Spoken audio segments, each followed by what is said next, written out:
రెండు పనులు చేయాలి. ఇప్పుడు ఏదైతే వాళ్ళు చేశారో, డైవర్ట్ చేశారో, అది ఇంతకాలం నడిచింది. నిజం లేకుండా అది ఎక్కువ కాలం నడపలేరు కదా. ఖచ్చితంగా నేను ప్రతి ఒక్కరు కూడా మా పార్టీ శ్రేణులకు రాష్ట్ర వ్యాప్తంగా నేను తెలియజేస్తుంది ఏంటంటే, మీరు ఎక్కడెక్కడ బెల్ట్ షాపులు నడుస్తున్నాయో వాటిని అన్నిటి మీద మీరు దాడి చేయండి, ఒక పెద్ద ఉద్యమం తీసుకురమ్మని కూడా అడుగుతున్నాను. చంద్రబాబు నాయుడు ఏం చెప్తున్నాడు, ఎక్కడన్నా బెల్ట్ షాప్ ఉంటే తోలు తీస్తానే ఇట్లా ఏలు పెట్టి చూపిస్తాడు. అసలు బెల్ట్ షాప్ లేని ఊరేముందో నాకు చెప్పమనండి. బెల్ట్ షాపులు లేని ఊరు ఏముందో చెప్పమనండి. జగనన్న ఇచ్చిన పథకాలు తీసుకొని ఊరు ఏదన్నా ఒకటి ఉంటే చూపమనండి, లేదా ఊర్లో ఒక వీధి ఉంటే చూపమనండి. బెల్ట్ షాపులు లేని ఒక గ్రామం ఏదన్నా ఉంటే నాకు తెలియజేయమనండి.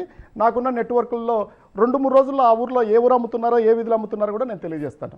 అంత అధ్వానంగా నడిపిస్తున్నారు.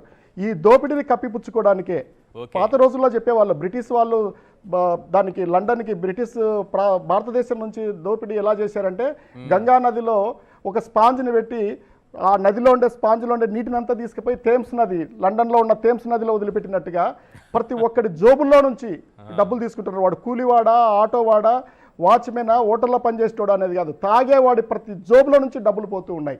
ఇది సంపద సృష్టి కాదు, ఇది సంపద దోపిడీ, ఇది ప్రజల నుంచి. అదరగొట్టే కారం రంగు రుచి ఆచి కారం పొడి.